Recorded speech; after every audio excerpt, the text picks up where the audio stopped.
좌우 앞뒤로 인사하도록 하겠습니다. 주님의 이름으로 사랑하고 축복합니다.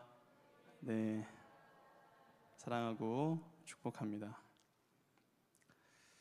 감사합니다. 교회 예수 그리스도의 몸이라는 제목으로 하나님 말씀 증거하겠습니다. 지난주 토요일은 우리 교회에 있어 참 뜻깊은 날이었습니다. 바로 교회 설립 50주년 기념 및 입당 감사 예배를 드린 날이었기 때문이죠. 제가 우리 수원동부교회에 작년 12월 초에 부임을 했는데 공교롭게도 그 전에 있던 교회 역시 그 작년이 2020년이 딱 그 교회 설립 50주년이었습니다. 그래서 원래 여러 가지 많은 행사들을 계획했었는데 다들 아시다시피 이 코로나 사태가 터지는 바람에 거의 모든 행사가 무산되는 안타까움을 겪어야만 했습니다.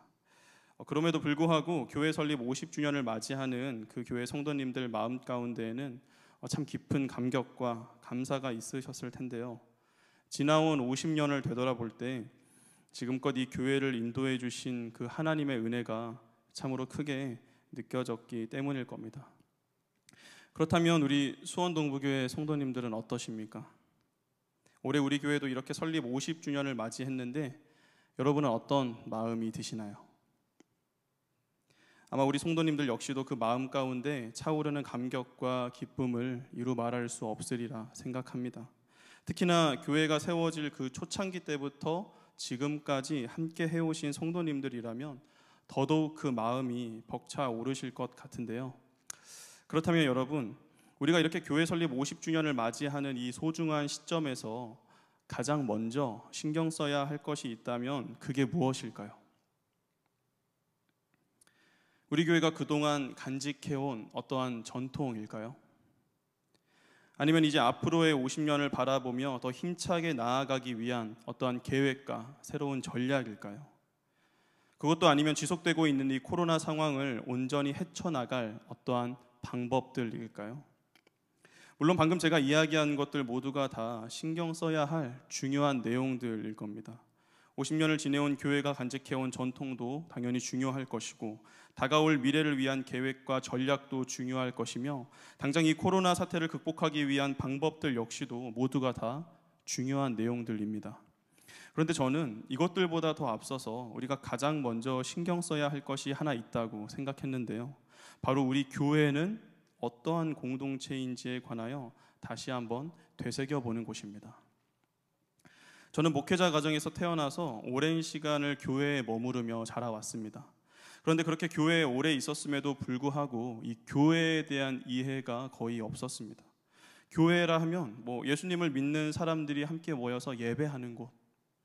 제가 알고 있던 교회에 대한 개념은 그게 전부였습니다. 물론 실제로 신약 성경에서 사용된 이 교회라는 용어, 헬라어로 에클레시아인데요. 이 에클레시아는 세상으로부터 부름받은 자들이라는 의미를 가지고 있습니다.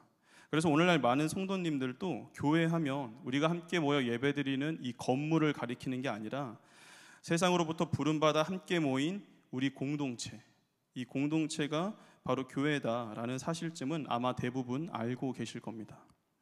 그런데 그건 교회라는 용어에 대한 개념적인 이해지, 그렇다면 과연 교회가 무엇을 위해 존재하게 되었는지에 대해서는 추가적인 설명이 필요합니다.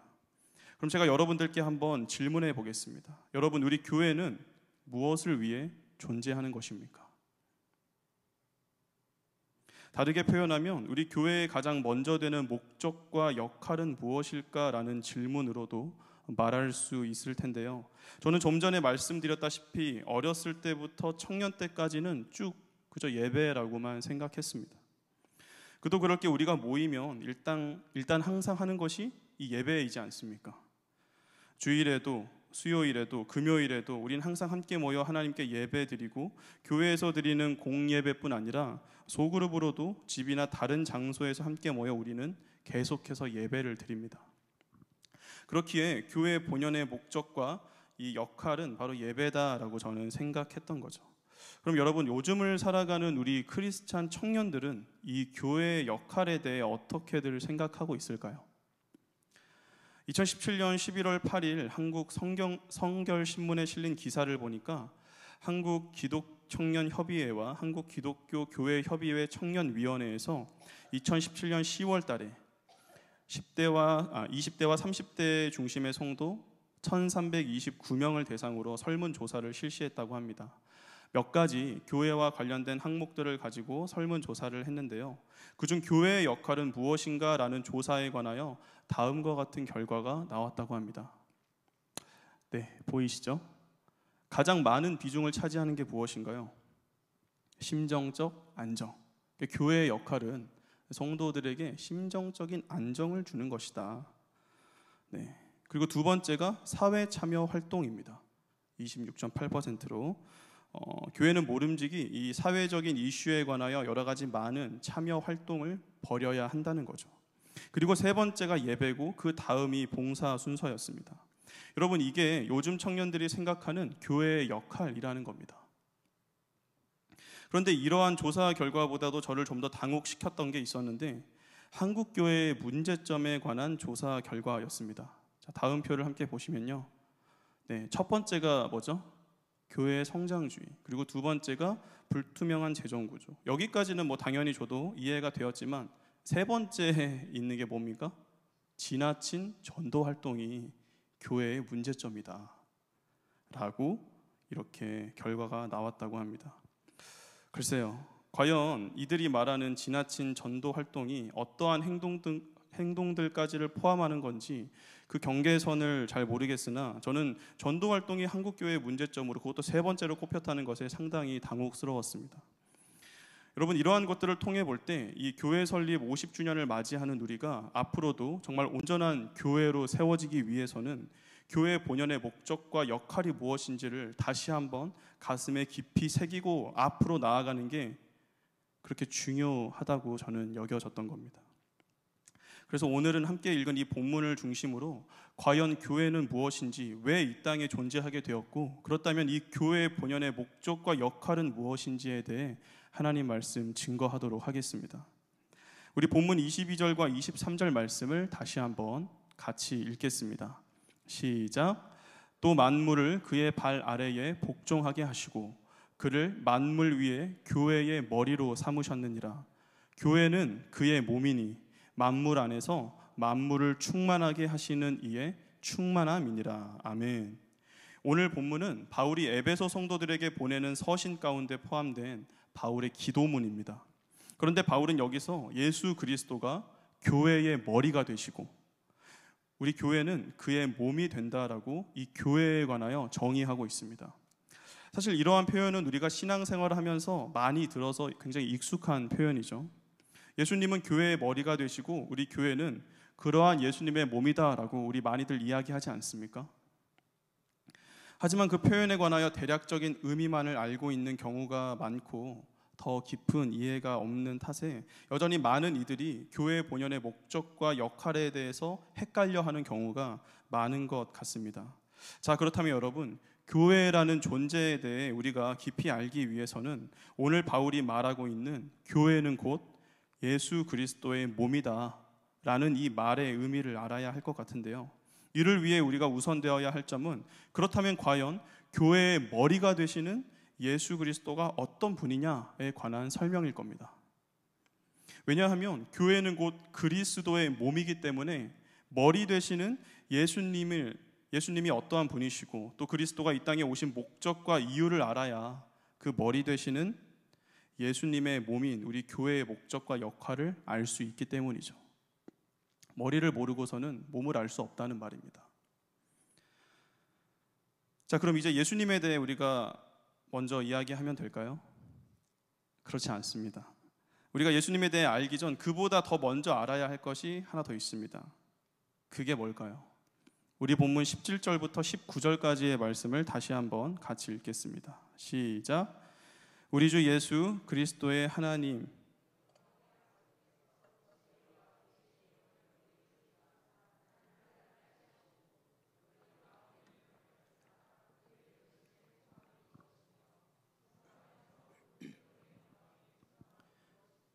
그의 힘의 위력으로 역사하심을 따라 믿는 우리에게 베푸신 능력의 지극히 크심이 어떠한 것을 너희로 알게 하시기를 구하노라. 아멘. 여러분, 우리가 예수님보다도 더 먼저 알아야 할 것이 무엇입니까? 바로 하나님입니다. 사도 바울이 에베소 성도들을 위해 기도할 때 가장 먼저 구했던 것은 바로 그들이 하나님을 알게 해달라는 것이었습니다. 그 다음에 성도로서의 부르심의 소망이 무엇이며 기업의 영광의 풍성함이 무엇이며 또 우리에게 베푸신 능력의 지극히 크심이 어떠한 것인지를 그들이 알게 해달라고 바울은 그렇게 기도했습니다. 왜 그렇습니까, 여러분? 왜 우리가 교회에 대해 알고자 할 때 교회의 머리 되신 예수님보다도 하나님에 대해 더 먼저 알아야 하는 걸까요? 그 이유는 매우 간단하죠. 하나님께서 이 모든 천지와 만물을 다 창조하셨고 예수님을 교회의 머리로 삼으신 것 역시 하나님이시기 때문입니다. 그렇게 예수님보다도 가장 먼저 하나님에 대해 알아야 하는 것이 지극히 당연한 순서일 것입니다. 도대체 하나님께서는 왜 예수 그리스도를 이 땅에 보내주셨는지, 그리고 왜 교회의 머리로 삼으셨는지를 우리는 하나님에 대해 먼저 알므로써 예수 그리스도를 알고 우리 교회에 대해 알게 된다는 것이죠. 그럼 여러분, 우리가 하나님에 대해 알기 위해 하나님께서 이 모든 천지와 만물을 창조하신 사건, 즉 창조 때의 이야기로 먼저 거슬러 올라가야 할 것 같습니다. 우리 창세기 1장 27절 말씀을 같이 읽겠습니다. 시작. 하나님이 자기 형상 곧 하나님의 형상대로 사람을 창조하시되 남자와 여자를 창조하시고. 아멘. 하나님께서 태초에 천지를 창조하실 때 첫째 날부터 여섯째 날까지 하나님이 계획하신 순서에 따라 창조하셨습니다. 그리고 마지막 여섯째 날 드디어 우리 인간을 창조하셨는데요, 방금 읽은 말씀에서 우리 인간을 무엇대로 창조하셨다고 했나요? 네, 맞습니다. 바로 하나님의 형상대로 인간을 만드셨다 했습니다. 왜일까요, 여러분? 그 이전까지의 피조물들에게는 하나님의 형상을 부여하지 않으셨는데 왜 하나님께서는 특별히 우리 인간들에게만 하나님의 형상을 부여하신 걸까요? 그건 바로 하나님이 만드신 그 인간에게 하나님의 특별한 사명을 주시기 위함이었습니다. 우리 창세기 1장 28절 말씀을 같이 읽겠습니다. 시작. 하나님이 그들에게 복을 주시며 하나님이 그들에게 이르시되 생육하고 번성하여 땅에 충만하라. 땅을 정복하라. 물고기와 하늘의 새와 땅에 움직이는 모든 생물을 다스리라 하시니라. 아멘. 네, 우리가 너무나도 잘 알고 있는 말씀이죠. 소위 문화 명령이라고도 우리가 일컫는 그러한 말씀인데, 여기서 하나님은 세 가지를 인간에게 말씀하셨습니다. 첫째가 땅에 충만하라. 둘째, 땅을 정복하라. 마지막 셋째가 모든 생물을 다스리라입니다. 우리는 흔히 이 말씀을 하나님이 인간에게 주신 복의 개념으로만 이해해 왔습니다. 하나님께서 다른 피조물들보다도 인간을 더 사랑하셔서 인간에게만 특별한 복을 주셨다는 것으로 그렇게 생각했다는 거죠. 그래서 우리는 그저 이 창세기 1장 28절의 말씀이 인간들의 행복과 번영을 위한 것으로만 생각하며 그렇게 간주해 왔습니다. 하지만 여러분, 모세가 이 창세기를 기록할 당시 하나님의 형상이라는 이 말, 즉 신의 형상이라는 이 표현이 어떻게 사용되었는지를 우리가 알게 된다면 이 28절 말씀이 단순히 우리 인간들의 행복과 번영만을 위해 주어진 말씀이 아니라는 걸 우리는 알 수 있습니다. 여러분이 창세기가 기록될 당시, 그러니까 고대 이집트 사회에서는 왕을 어떻게 생각했을까요? 왕, 파라오와 같은 그 왕, 바로 신의 살아있는 표상으로 이해했습니다. 이집트인의 사고에서 왕은 신의 아들이기 때문에 신의 행동을 반영하는 그러한 신의 형상으로 이해했다는 말입니다. 그래서 기원전 13세기에 이 파라오 람세스 2세라는 왕은 베이루트 정북 방향 지중해로 흐르는 어떠한 바위에 자신의 형상을 새겨 놓았는데요, 이러한 람세스 2세의 형상은 그가 이 지역의 통치자였다라는 사실을 의미합니다. 정리해보면 기원전 15세기경 이 고대 근동 문화와 언어에서 신의 형상이라는 이 단어는 두 가지 아주 핵심적인 개념을 전달했는데요, 그 첫 번째가 통치권, 즉 신을 대신해서 통치한다, 신의 형상, 통치권이고, 두 번째가 아들의 자격인 것입니다. 신의 아들이라고 했잖아요. 왕은 신의 아들이다. 그렇다면 여러분, 하나님의 형상을 따라 창조되었다는 이 최초의 인간 아담을 우리는 어떻게 이해할 수 있을까요? 하나님의 형상, 그는 곧 하나님의 왕권을 반영하는 자. 다시 말해 하나님을 대신하여 그 피조 세계 가운데 하나님의 뜻을 펼치는 그러한 대리 통치자였다는 겁니다. 그렇기에 아담은 다른 피조물들과는 엄연히 다른 존재였습니다. 물론 아담을 포함한 모든 피조물들이 당연히 조물주 되시는 하나님께 영광을 돌리고 그로 인하여 기뻐하는 삶을 살아야 했지만 아담은 그 다른 피조물들보다 더 위에 위치함으로써 하나님이 그에게 맡겨주신 특별한 사명을 감당해야 했다는 거죠. 결국 하나님은 아담을 통해 자신의 뜻을 이루시고자 그를 하나님의 형상대로 창조하셨던 건데요. 그럼 여러분, 하나님께서 아담을 통해 이루시고자 했던 그 뜻이 무엇이었습니까? 우리가 좀 전에 함께 읽었던 말씀이죠. 우리 다시 한번 창세기 1장 28절 말씀을 같이 읽어보겠습니다. 시작. 하나님이 그들에게 복을 주시며 하나님이 그들에게 이르시되 생육하고 번성하여 땅에 충만하라. 땅을 정복하라. 바다의 물고기와 하늘의 새와 땅에 움직이는 모든 생물을 다스리라 하시니라. 아멘. 여러분, 이 말씀은 그저 인간들의 행복과 번영만을 위해 주어진 말씀이 아닙니다. 이 말씀은 아담이 하나님의 대리 통치자로서 감당해야 할 사명이 담겨 있는 말씀입니다. 아담은 하나님의 왕권을 반영하는 자로서 하나님의 형상을 닮은 자들이 온 세계 가운데 충만해지도록 해야 했습니다. 그래서 온 세계를 정복함으로 그 가운데 하나님의 온전한 통치와 다스림이 이루어지도록 만들어야 했죠. 여러분, 이게 바로 충만하라, 정복하라, 그리고 다스리라 라는 말의 진정한 의미이고 아담이 감당해야만 했던 하나님의 사명인 것입니다. 그런데 제가 이렇게 말씀드리면 조금 의아해하시는 성도님들이 계실 것 같습니다. 아니, 하나님이 처음 창조하신 세계는 지금과 다르게 모두가 다 선한 곳이었을 텐데 어째서 아담이 그와 같은 일을 감당해야 했을까? 라고 말이죠. 그런데 여러분, 여기서 우리는 편재와 임재의 개념을 구분해 볼 필요가 있습니다. 여러분, 편재라는 말 조금 어려운 말이긴 한데 들어보셨죠? 무슨 뜻입니까? 하나님은 어디에나 계시다는 말입니다. 편재하시는 하나님. 하나님은 영이시기 때문에 우리는 한 장소, 한 공간에만 있을 수밖에 없지만 하나님은 영이시기에 어디에나 계시는 것이죠. 그런데 임재는 조금 다릅니다. 여러분, 임재의 뜻은 무엇입니까? 임재는 하나님이 오시어 친히 말씀해 주시고 그 말씀을 듣는 대상이 반응할 수 있는 것, 그게 바로 임재입니다. 그럼 여러분, 하나님께서 처음 인간을 창조하셨을 때 오직 단 한 장소에서만 이 임재가 이루어졌는데 그곳이 어디였을까요? 우리 창세기 2장 8절 말씀을 같이 읽겠습니다. 시작.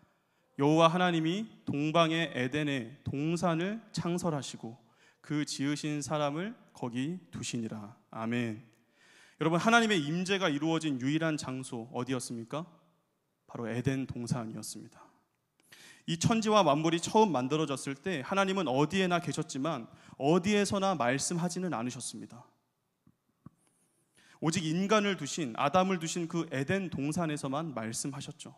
그렇다면 여러분, 아까 창세기 1장 28절의 말씀처럼 아담이 하나님의 왕권을 반영함으로 하나님의 온전한 통치와 다스림이 모든 세계 가운데 충만해지도록 하는 그 사명을 감당해야 한다고 했었는데 그 시작점이 어디라는 겁니까? 바로 에덴 동산이 그 시작점이었던 겁니다.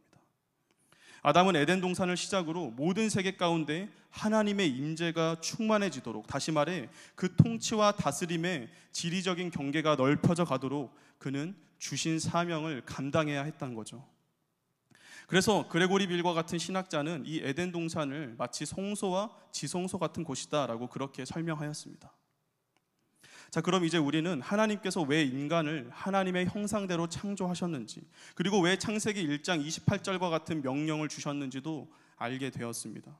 우리 하나님께서는 인간을 만드실 때 아주 크고 원대한 계획을 가지고 계셨습니다. 그건 친히 창조하신 인간으로 하여금 하나님의 영광이 온 세상을 뒤덮도록 만드는 것이었습니다. 그저 단순한 편재가 아닌 하나님의 온전한 통치와 다스림이 이루어지는 그 임재가 온 세상 가운데 충만해지도록 하는 게 바로 하나님의 처음 계획이셨던 겁니다. 그럼 여러분, 그러한 하나님의 계획이 온전히 잘 이루어졌었나요? 그렇지 않죠. 그 계획은 원래대로 진행되지 못했습니다. 왜냐하면 하나님이 창조하시고 그 사명을 맡겨주셨던 우리 인간이 너무도 무능했기 때문이죠. 우리 창세기 3장 6절과 23절 말씀을 같이 읽겠습니다. 시작. 여자가 그 나무를 본즉 먹음직도 하고 보암직도 하고 지혜롭게 할 만큼 탐스럽기도 한 나무인지라. 여자가 그 열매를 따먹고 자기와 함께 있는 남편에게도 주매 그도 먹은지라. 23절. 여호와 하나님이 에덴 동산에서 그를 내보내어 그의 근원이 된 땅을 갈게 하시니라. 아멘. 우리가 잘 아는 것처럼 아담은 선악을 알게 하는 나무의 열매를 먹지 말라는 그 하나님의 명령을 어김으로 범죄하였습니다. 그 결과 아담은 어떻게 됐습니까?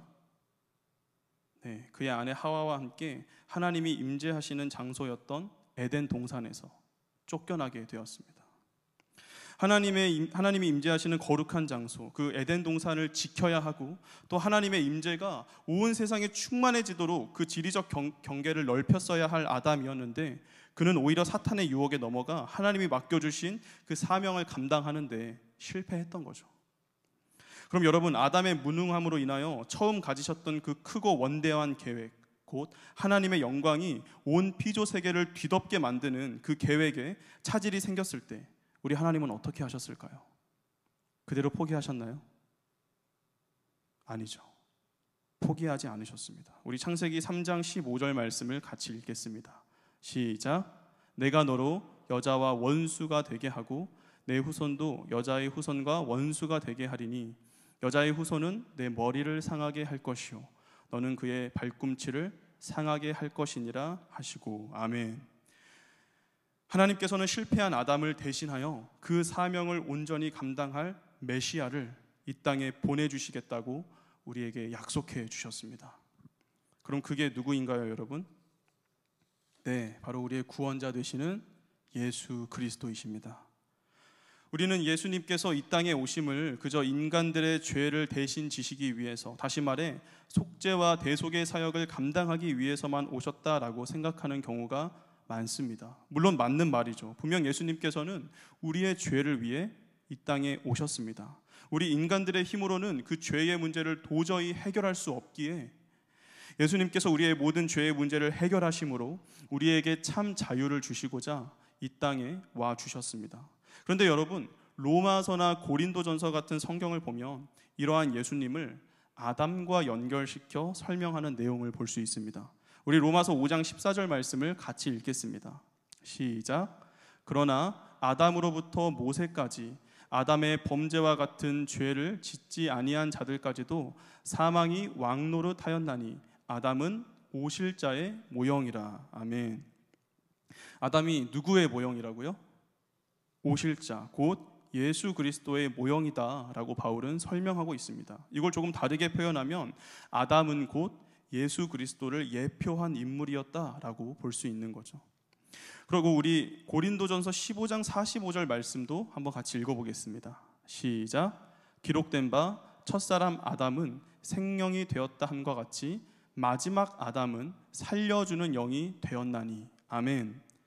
여기서는 예수님을 무엇이라 표현하고 있습니까? 마지막 아담이라고 그렇게 바울은 표현하였습니다. 이를 통해 볼 때 우리는 이 땅에 오신 예수 그리스도가 단순히 우리의 죄를 대속하기 위해 오신 것뿐 아니라 처음 하나님이 아담에게 맡겨주셨던 그 사명, 곧 온 땅에 하나님의 영광이 충만해지도록 만드는 그 사명을 감당하기 위해 오신 분임을 잘 알 수 있습니다. 우리 오늘 본문 20절 말씀을 같이 읽겠습니다. 시작. 그의 능력이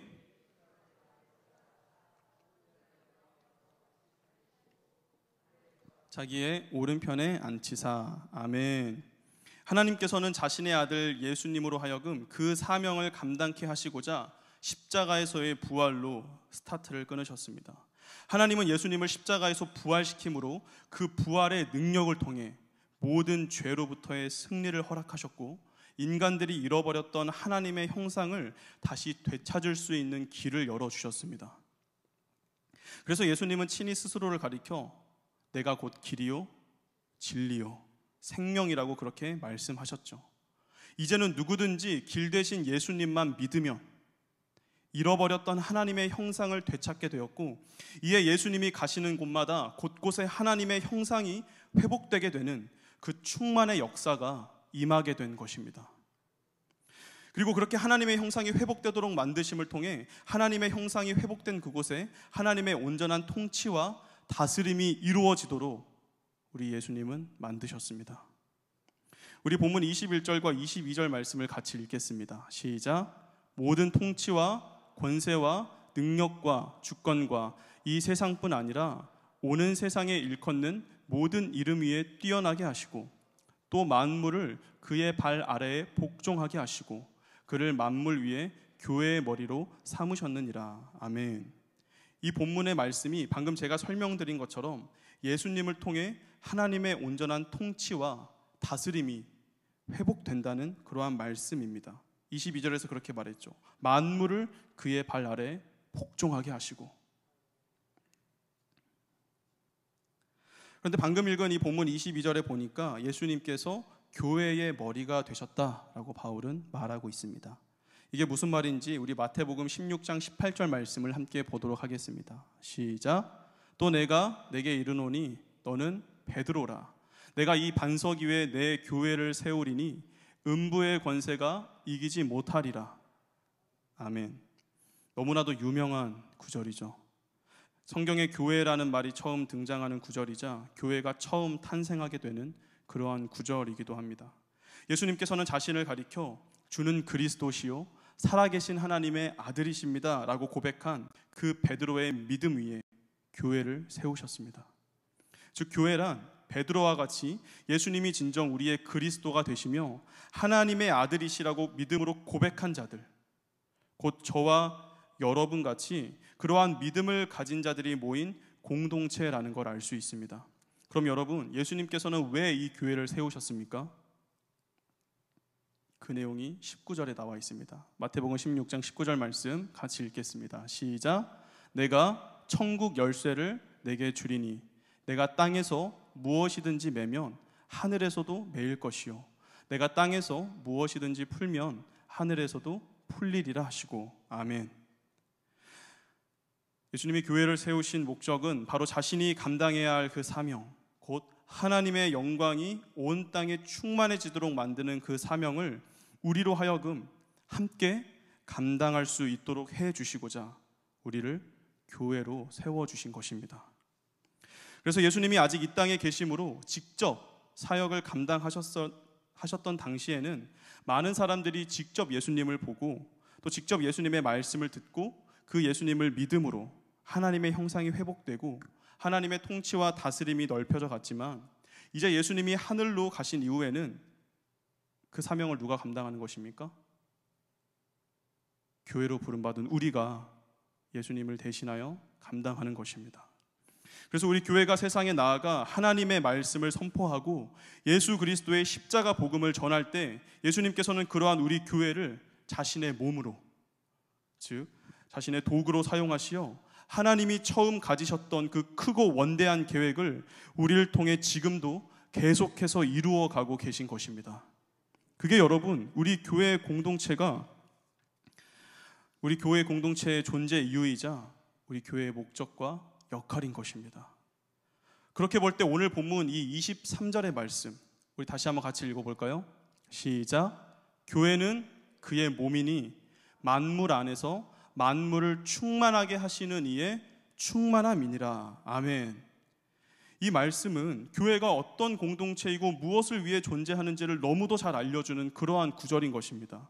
교회는 그의 몸이니, 곧 교회는 예수 그리스도로부터 부름받은 그의 도구이니 만물 안에서 만물을 충만하게 하시는 이의 충만함이니라. 즉 만물을 하나님의 영광으로 충만하게 뒤덮는 충만한 힘이다. 할렐루야. 아멘. 여러분, 올해로 교회 설립 50주년을 맞이하는 우리 모두는 바로 이 교회에 대한 말씀을 가슴 깊이 새기고 주님이 우리에게 맡겨주신 일들을 온전히 감당해야 할 줄 믿습니다. 교회는 어떠한 곳이냐라고 누군가 우리에게 묻는다면 우리는 오늘 이 말씀을 기억하며 당당하게 대답할 수 있어야 합니다. 교회는 예수님의 몸으로서 온 세계 가운데 하나님의 영광이 충만해지도록 만드는 거룩한 공동체입니다. 이렇게 우린 대답함으로써 우리 교회 본연의 정체성을 늘 기억하며 살아가야 합니다.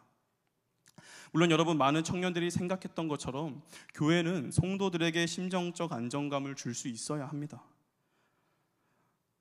또 사회 참여 활동도 결코 게을리해서는 안 될 것입니다. 당연히 예배도 잘 드려야 하고 봉사도 열심히 해야 합니다. 그런데 그 모든 것들이 결국엔 무엇을 위한 것인지를 바로 알아야 합니다.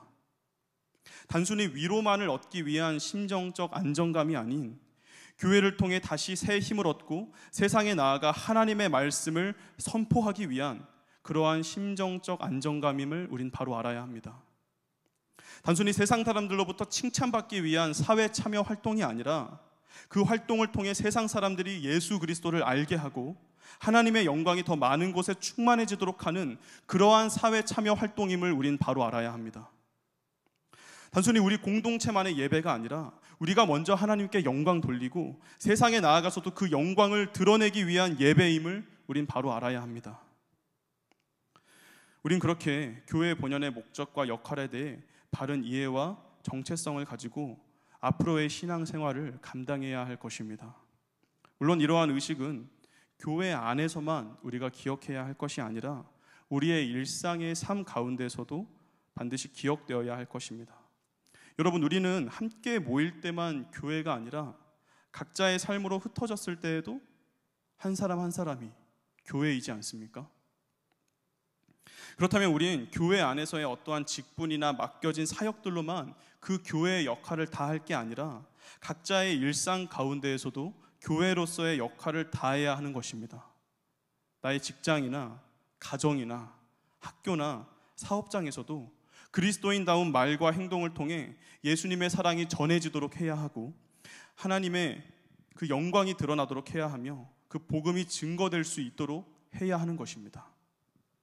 그럴 때 우리 삶의 현장 곳곳에서도 하나님의 형상이 회복되어질 것이고 그로 인하여 하나님의 온전한 통치와 다스림이 이루어지는 그 충만이 임하게 될 것입니다. 말씀을 정리하도록 하겠습니다. 이처럼 우리 교회가 엄청난 존재이고 아주 귀한 공동체임에도 불구하고 오늘날 교회로 부름받은 많은 성도님들을 보면 어떠한 자부심이나 당당함보다도 많은 걱정과 염려 속에 살아가고 있는 듯 보입니다. 그도 그럴 게 안 그래도 힘들었던 한국교회 상황 가운데 이 코로나 사태가 더해지면서 우리 내부적으로도 많이 힘들어졌고 또 교회를 향한 세상의 비난과 손가락질도 더더욱 심해졌기 때문입니다. 그래서 오늘날 많은 그리스도인들이 이러한 한국교회의 상황을 바라보며 참으로 소망이 보이지 않는다고 그렇게들 이야기합니다. 물론 과거 부흥기 때 비하면 오늘날 우리 교회들이 참 부족해 보이고 연약해 보일 수 있습니다. 또 당장 코로나 이전과 비교만 해봐도 우리 상황이 많이 힘들어졌음을 알 수 있습니다. 하지만 여러분, 우리 교회가 어떻게 세워졌습니까? 우리 인간의 힘으로 세웠나요? 아니죠. 교회는 분명 예수님께서 그 믿음의 고백 위에 세우셨습니다. 우리 마태복음 16장 18절 말씀 다시 한번 읽겠습니다. 네, 제가 미리 말씀드리지 않아서 우리 아까 했던 성경 구절인데 마태복음 16장 다시 한번 읽을까요? 시작. 또 내가 내게 이르노니 너는 베드로라. 내가 이 반석 위에 내 교회를 세우리니 음부의 권세가 이기지 못하리라. 아멘. 예수님께서 세우셨기 때문에 우리 교회는 절대로 쓰러지지 않습니다. 그래서 우리는 우리의 힘으로 이 사명을 감당하는 게 아니라 우리의 머리 되시는 예수 그리스도의 그 능력으로 이 사명을 감당하는 것입니다. 당장에 우리가 애쓰고 노력하는 것 같아도 결국 우리를 통해 일하시는 분은 우리 예수님이시요 전지전능하신 우리 하나님이십니다. 그렇게 여러분, 한국교회에 소망이 없는 게 아니라 우리 교회가 이 땅에 존재하기에 이 땅에 소망이 있는 것입니다. 그러므로 내가 교회로 부름받았다는 그 사실과 또 우리 수원 동부교회가 이 설립 50주년을 맞이했음에 큰 자부심을 가지시고 담대하게 그리고 당당하게 맡겨진 사명 감당하시는 저와 여러분 되기를 소원합니다. 우리가 교회로 살아가고자 몸부림칠 때 주님은 세상 끝날까지 우리와 함께 하시며 우리를 통해 이 세상을 하나님의 영광으로 충만히 채워주실 것입니다.